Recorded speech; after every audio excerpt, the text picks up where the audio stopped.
ಮಹಾಶಿವರಾತ್ರಿ ಹಬ್ಬಕ್ಕೆ ಸಾಂಸ್ಕೃತಿಕ ನಗರಿ ಮೈಸೂರಿನಲ್ಲಿ ಸಿದ್ಧತೆಗಳು ಭರದಿಂದ ಸಾಗಿರುವುದರ ನಡುವೆಯೇ ಐತಿಹಾಸಿಕ ಅರಮನೆಯ ಆವರಣದಲ್ಲಿರುವಂಥ ಶ್ರೀ ತ್ರಿನೇಶ್ವರ ಸ್ವಾಮಿ ದೇಗುಲದಲ್ಲಿಯೂ ಕೂಡ ಸಂಭ್ರಮ ಮನೆ ಮಾಡಿದೆ ಅಂತ ಹೇಳ್ಬೋದು. ಯಾಕಂದರೆ ಈ ದೇಗುಲದ ವಿಶೇಷ ಅಂತಂದರೆ ಇದು ನೂರಾರು ವರ್ಷಗಳ ಒಂದು ಇತಿಹಾಸವನ್ನು ಹೊಂದಿರುವಂಥ ದೇಗುಲ ಆಗಿದೆ.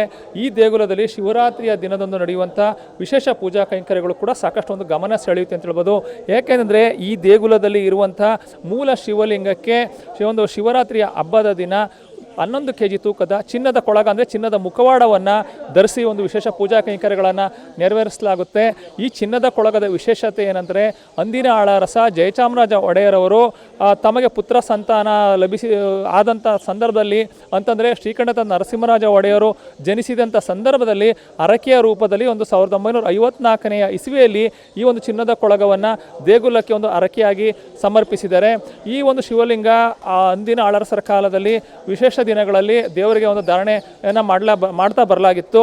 ಆದರೆ ಕಾಲ ಬದಲಾದಂತೆ ಒಂದು ಪ್ರಜಾಪ್ರಭುತ್ವ ವ್ಯವಸ್ಥೆ ಬಂದ ನಂತರದ ದಿನಗಳಲ್ಲಿ ಒಂದು ಈ ದೇಗುಲ ಒಂದು ಮುಜರಾಯಿ ಇಲಾಖೆಯ ಒಂದು ರಾಜ್ಯ ಸರ್ಕಾರದ ಮುಜರಾಯಿ ಇಲಾಖೆಯ ವ್ಯಾಪ್ತಿಗೆ ಒಳಪಟ್ಟಿದೆ.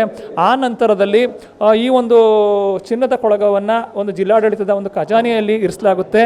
ಶಿವರಾತ್ರಿಯ ಇಂದಿನ ದಿನ ಈ ಒಂದು ಚಿನ್ನದ ಕೊಳಗವನ್ನು ಅರಮನೆಯ ಒಂದು ಆವರಣಕ್ಕೆ ತಂದು ಒಂದು ಇದೇ ತ್ರಿನೇಶ್ವರ ಸ್ವಾಮಿಯ ದೇಗುಲದ ಒಂದು ಅರ್ಚಕರ ಸುಪರ್ದಿಗೆ ನೀಡೋದು ವಾಡಿಕೆ. ಈ ಬಾರಿ ಏನಂತಂದರೆ ಭಾನುವಾರ ಒಂದು ಶಿವರಾತ್ರಿ ಬಿದ್ದಿದ್ದಾರೆ, ಶನಿವಾರ ಒಂದು 2ನೇ ಶನಿವಾರ ಆಗಿರೋದ್ರಿಂದ ಸರ್ಕಾರಿ ರಜಾ ಆಗಿದೆ. ಆ ಕಾರಣದಿಂದಾಗಿ ಒಂದು ದಿನ ಮುಂಚಿತವಾಗಿ ಅಂತಂದರೆ ಶುಕ್ರವಾರವೇ ಈ ಒಂದು ಚಿನ್ನದ ಕೊಳಗವನ್ನು ತ್ರಿನೇಶ್ವರ ಸ್ವಾಮಿಯ ದೇಗುಲದ ಒಂದು ಅರ್ಚಕರ ಸಮುದಾಯಕ್ಕೆ ನೀಡಿ ಈ ಒಂದು ಬೀಗ ಮುದ್ರೆಯನ್ನು ಹಾಕಿ ಒಂದು ಇಲ್ಲಿ ಬಿಗಿ ಭದ್ರತೆ ನಡುವೆ ಇರಿಸಲಾಗಿದೆ. ಈ ಒಂದು ಚಿನ್ನದ ಕೊಳಗವನ್ನು ಶಿವರಾತ್ರಿಯ ದಿನ ಮೂಲ ಶಿವಲಿಂಗಕ್ಕೆ ಒಂದು ವಿಶೇಷ ಅಭಿಷೇಕಗಳನ್ನು ನೆರವೇರಿಸಿದ ನಂತರ ಮೂಲ ಶಿವಲಿಂಗಕ್ಕೆ 11 kg ತೂಕದ ಚಿನ್ನದ ಕೊಳಗವನ್ನು ಧಾರಣೆ ಮಾಡಿ ವಿಶೇಷ ಪೂಜೆಯನ್ನು ಸಲ್ಲಿಸಲಾಗುತ್ತೆ. ಆನಂತರ ಭಕ್ತರಿಗೆ ಒಂದು ದರ್ಶನಕ್ಕೂ ಕೂಡ ಅವಕಾಶ ಮಾಡಿಕೊಳ್ಳಲಾಗುತ್ತೆ. ಆ ಒಂದು ಸಂದರ್ಭದಲ್ಲಿ ಲಕ್ಷಾಂತರ ಮಂದಿ ಅಂದರೆ ಭಕ್ತರು ಸಹಸ್ರ ಸಂಖ್ಯೆಯಲ್ಲಿ ಆಗಮಿಸಿ ಒಂದು ದೇವರ ದರ್ಶನವನ್ನು ಪಡೆಯೋದಕ್ಕೆ ಒಂದು ಅನುವನ್ನು ಮಾಡಿಕೊಳ್ಳಲಾಗುತ್ತೆ.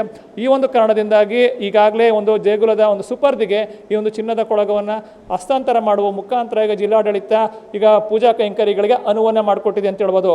ಒಟ್ಟಾರೆಯಾಗಿ ಮೈಸೂರಿನಲ್ಲಿ ಇರುವಂಥ ಈ ಒಂದು ಚಿನ್ನದ ಕೊಳಗ ಒಂದು ವಿಶೇಷ ಅಂತ ಏನಂದರೆ ಆಳರಸರು ಕೊಟ್ಟಿರುವಂಥ ಈ ಚಿನ್ನದ ಕೊಳಗ 11 kg ತೂಕದಿಂದ ಕೂಡಿದ್ದು ಶಿವನ ಶಿರದ ಮೇಲ್ಭಾಗದಲ್ಲಿ ಗಂಗೆ ಇದ್ದರೆ ಮತ್ತೊಂದು ಬದಿಯಲ್ಲಿ ಬೆಳ್ಳಿಯ ಚಂದ್ರ ಇರೋದು ಕೂಡ ಇದರ ವಿಶೇಷ ಅಂತ ಹೇಳ್ಬೋದು.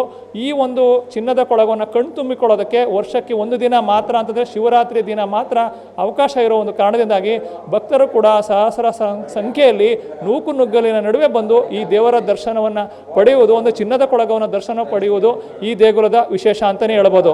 ಕ್ಯಾಮರಾ ಪರ್ಸನ್ ಅರ್ಜುನ್ ಜೊತೆ ರಂಗಸ್ವಾಮಿ, ಪ್ರತಿನಿಧಿ ನ್ಯೂಸ್, ಮೈಸೂರು.